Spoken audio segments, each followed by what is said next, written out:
time we have covered up until here about we are looking at some of the important differences in how a same word can be differently used as adverb and adjective. How to identify an adjective or adverb, and how to identify if it is emphasizing on the noun or the verb. So just to give you a quick recap, usually adjectives modify the noun. Their primary job is only to modify the noun, and adverbs modify the verbs. So that is something which I said, which I was covering until now, and there are a few examples which I actually want to tell you. For example, here if you see, here the sentence says, Kai dressed for the quick recital. So recital is something like orchestra. So what here, if you see, quick is an adjective here. The reason is, if we remove the quick, then just read it, we'll say Kai dressed for the recital. But what kind of recital, what it is not still clear about the noun. So there is still some extra information which is needed to give some clarity or to give even better understanding about the noun. So here quick acts in that way. So it is basically highlighting or giving extra information about the noun. So it says here quick describes the noun. So noun here is recital. So it becomes an adjective because it is basically answering the question what kind of recital it is. This one, a quick one. And if the same example can be written in different way, like Kai dressed quickly for the recital. If you see here, it is quick recital. Here it is dressed quickly for the recital. So because here ly is added, it is an adverb. The reason why it is an adverb is if we remove this thing. So the best way to identify a verb, an adverb or adjective, is to just eliminate the sentence, eliminate the word from the sentence, and just read out. If you see Kai dressed for the recital, but we are still not sure about how did she dressed, and we are still not sure about that action or that particular verb. So just adding quickly here gives us even more important meaning about how she dressed, like she dressed quickly for the recital. So it is basically talking about the action or the verb, so making it an adverb. So quick here in the first one, it becomes an adjective, and here it becomes an adverb. And likewise in the second example also, if you see, look at the nice bed. If you remove the nice, you see, look at the bed.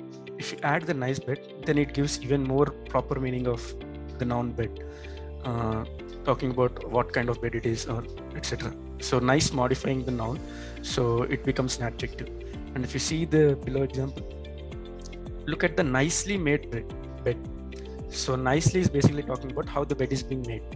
So it is talking about making this thing. So it becomes an adverb. In that way it is. So adjectives and adverbs are used. And there is another example here. If you see, Richard is careless. So here Richard is the person noun, but we are not sure what kind of person is the Richard. So basically here careless, which is talking about the characteristics of the person, or it is giving us more sense of the character of the person. So what kind of person is Richard?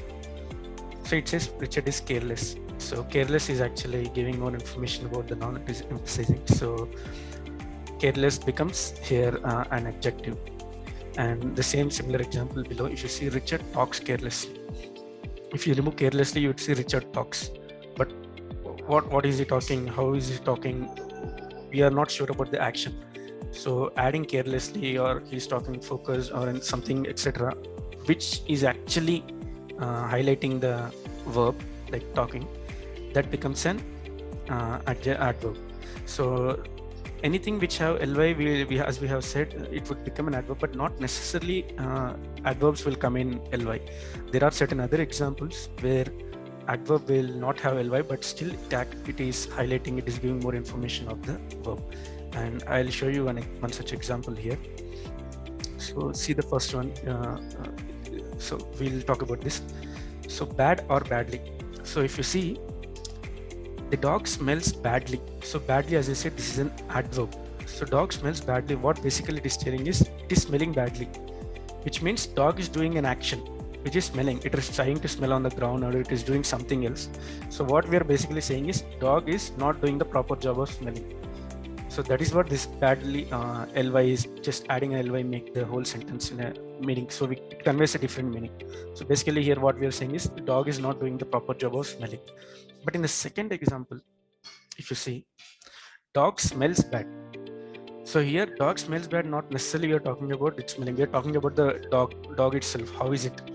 We basically say, what we are saying is dog is not clean, or dog needs a bath. So basically, we are talking dog is untidy in that way. So that's the kind of change which happens when we use ly in this thing. So here it's talking about the action. Here it is talking about the noun. So that is the thing. And now we'll come to good or well.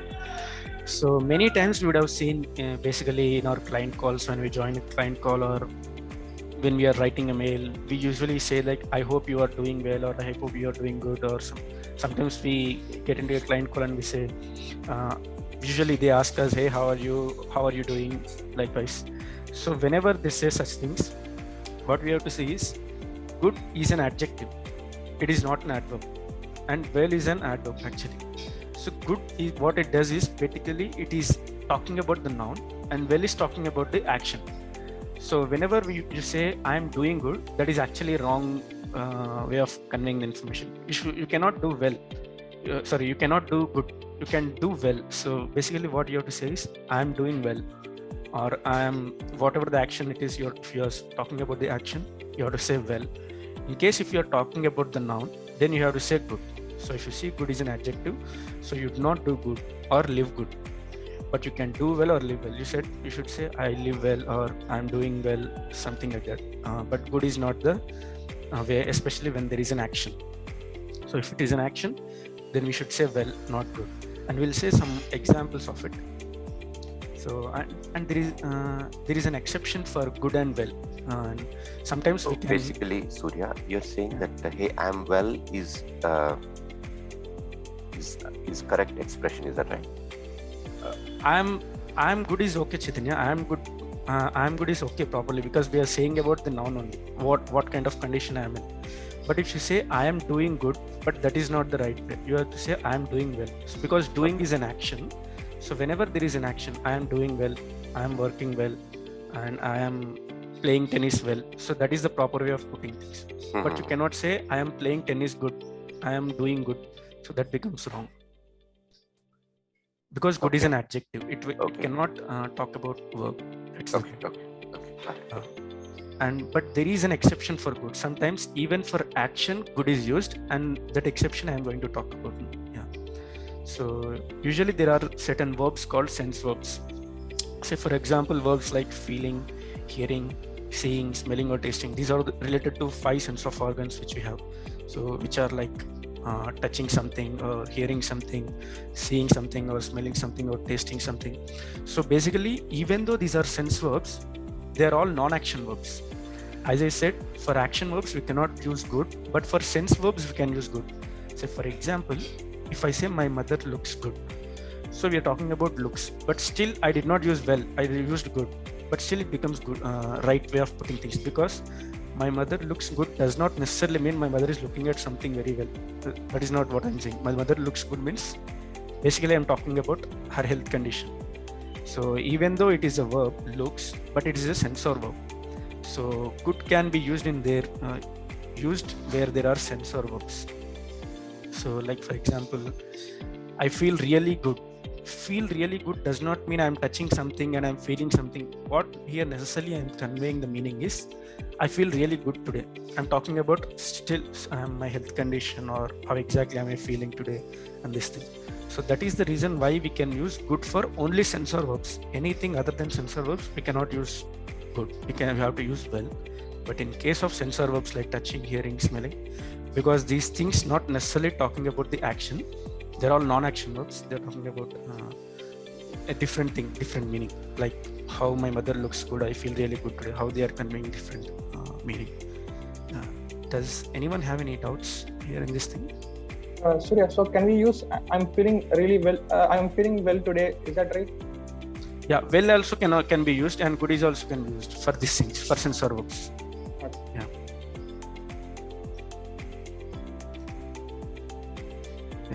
Any other questions on this? Okay, I'll move on to the next slide. So in continuation to that, you'll also see people say I feel well.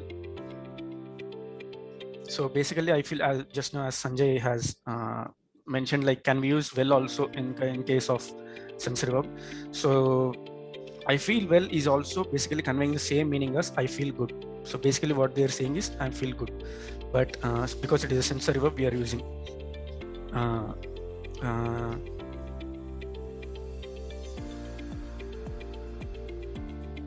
so here, as I mentioned in the first example, like doing well or playing tennis here, if you see the example, I did well on my exam. So basically you're talking about an action, what you did in the exam. Here if you say she plays tennis well, so what basically I'm saying is I'm talking about an action. I played something, so that is why I'm using well. So whenever there is an action, there is a verb, we should use well because they are action verbs. But in case of sensor verbs like feeling or hearing something, we have to basically the first preference would be good.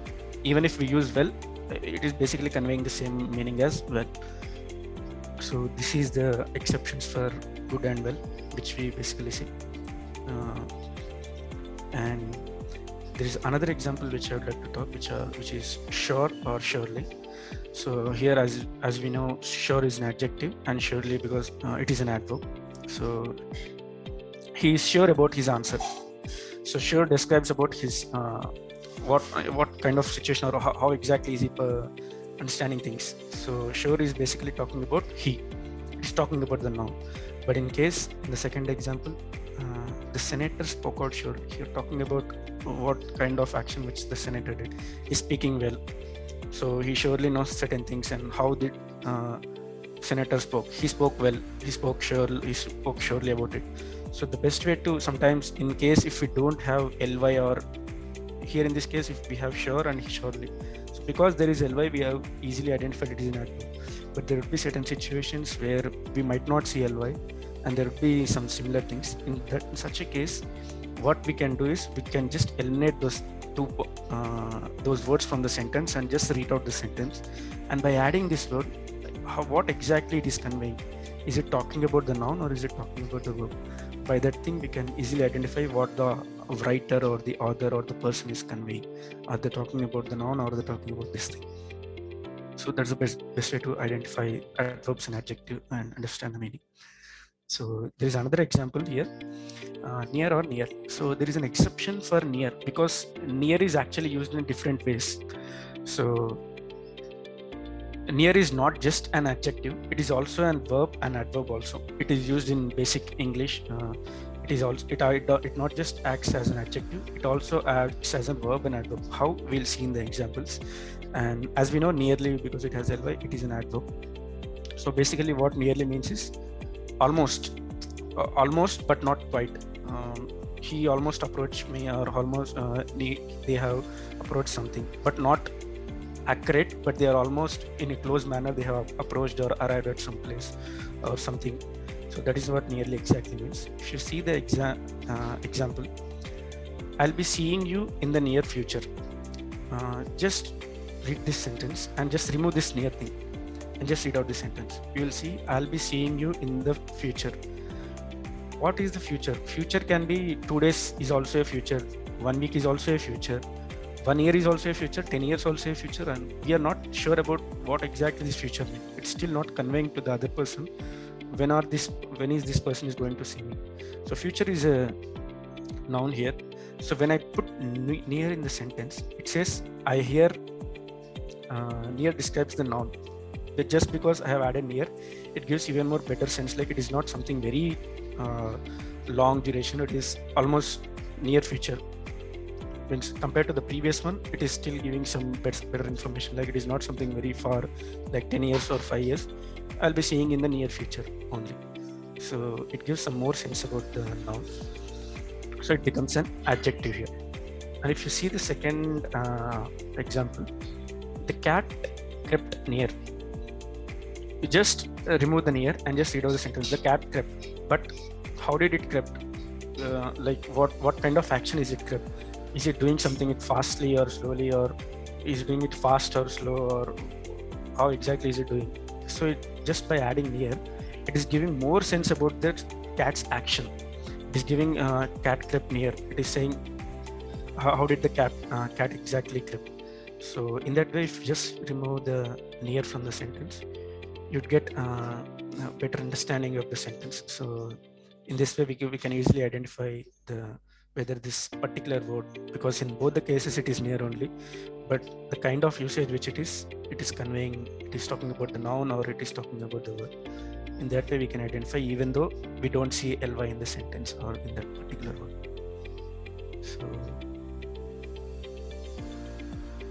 So this is what I have for the adjectives and adverbs topic, and I'll be talking about a new topic now.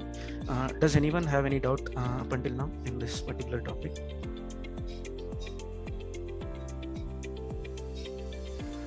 Okay, I'll move with the second topic now.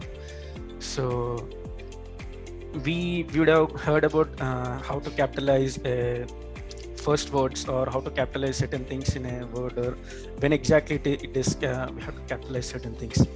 So a common thing which we would have heard is the first letter of any word has to be a capital letter when the sentence is starting. That is something which we have heard it right from our childhood.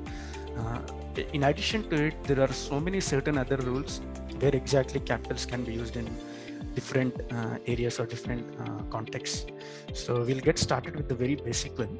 The first thing is, as we know, the first word of a sentence, when it is starting, the first letter has to be capital. Here if you say, which is highlighted one, red one, when he tells a joke, he sometimes forgets the punchline. So because it is starting, the first word of the sentence, first letter has to be capitalized. And Surya is an Indian. If you see the first word in this sentence and the first letter has capitalized, and here if you see Indian in Indian, I is also capitalized, and I'll get to this in the coming slides, because there is a separate rule for this thing about how to capitalize certain things.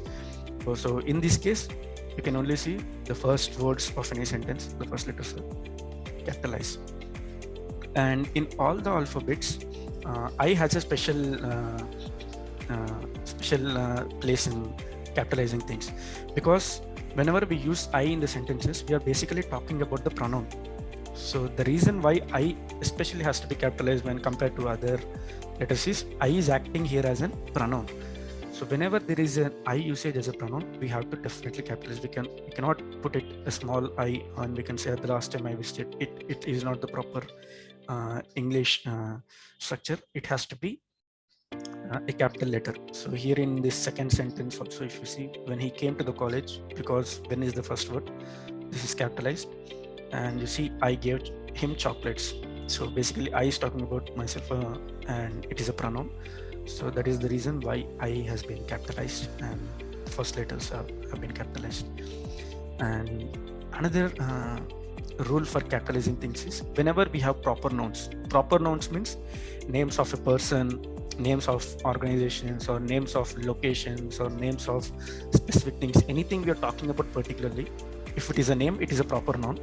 So whenever there are proper nouns, we have to capitalize the word itself. If you see Voril Fabrication Company, I'm talking particularly about this company, and it has 3 words, and all the words first letters have to be capitalized. Voril, Envoril, W has to be capitalized, and fabrication, F has to be, company C has to be. Likewise, Golden Gate Bridge, Supreme Court, Livingston, Missouri. So basically it is the location, Missouri is the state and Livingston is the place.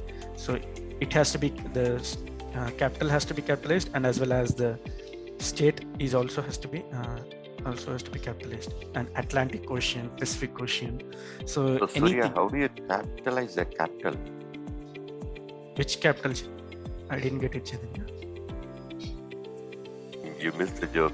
So you said Livingston is the capital, right? Yeah. Okay, cool. Okay. got it. Still okay. So because I'm talking particularly about this location, we'll capitalize those things whenever we say this. Hyderabad, India, Mumbai, Maharashtra, or something like Mumbai, Maharashtra, Hyderabad, Telangana, or Lucknow, Uttar Pradesh, something like that. You have to capitalize those things, both the state and the capital and the country as well. And Atlantic Ocean, this is the name. Pacific Ocean, it becomes a name.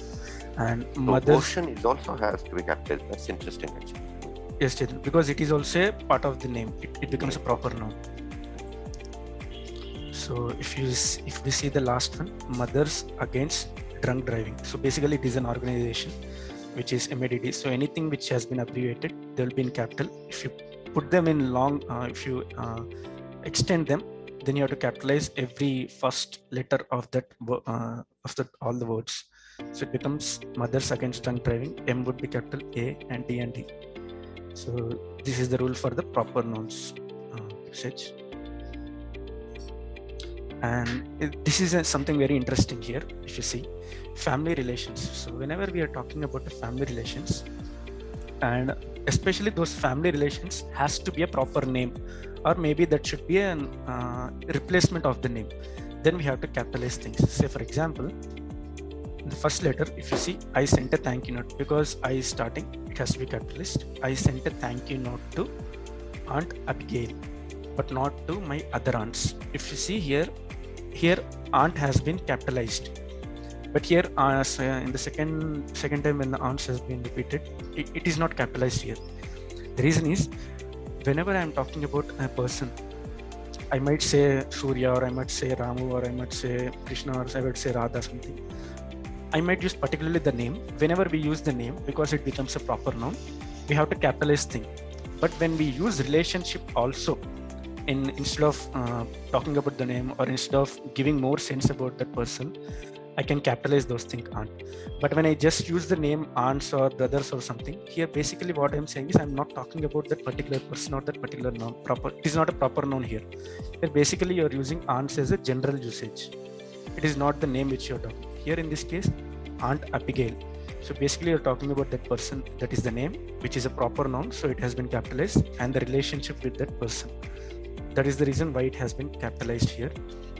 And the second thing, you're basically not talking about the proper noun. You're basically using the answers in general meaning. So it has not been capitalized. And if you see in the second example, here is a present I bought for mother. So H has been capitalized because it is starting. I is a pronoun, and mother. Instead of I am saying my mother name, I have just used mother. So it is still acting as a name. It is still acting as a replacement of the name, the proper noun. So I might not use the name of the person, but still what I'm talking is given the relationship with that person.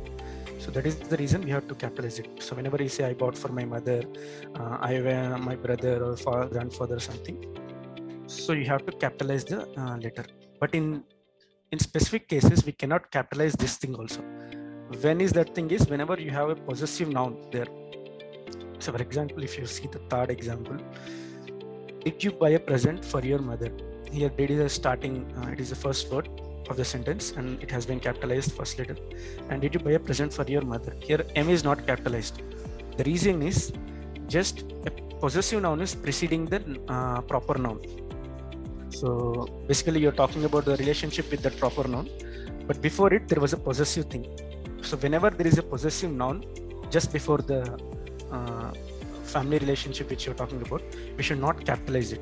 And possessive noun is, as we know, something like his or her. This pen belongs to him, or this is his area, or this is her area, or this thing. So whenever you're talking about what someone has possessed, so whenever there is a possessive noun which precedes the proper noun or proper name or replacement of that proper name, you cannot capitalize it. But in those cases where there is no possessive noun just before the relationship, you can use the you can capitalize it. So does anyone have any doubts in this topic, in this particular family relations one?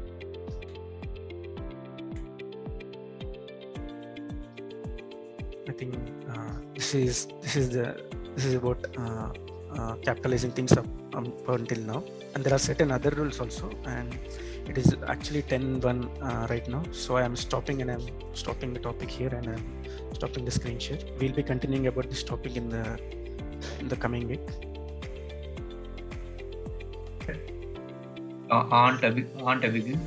So let's say instead of Aunt Abigail, I try to say my Aunt Abigail. So in that as well, the aunt would be capital or small? No, in that case, it cannot be capital because there is a possessive thing which you have said, my aunt. So whenever there is a possessive noun, if it is preceding the proper noun, it cannot be capitalized. But if you are using particularly talking about that person, I bought this present for my aunt something, you can capitalize it. But even in those cases, when aunt or brother or something is used as general form, you're not talking specifically about that aunt. You have some, say, for 5 or 6 brothers, and you're generally using the word brothers, you cannot use capitalize it. But you're talking specifically about the proper noun or that person, it can be capitalized. Yeah, that's what I'm saying. Like for my aunt Abigail, if I try to write it that way, I am specifically focusing on that aunt, but I'm using the my as well in that.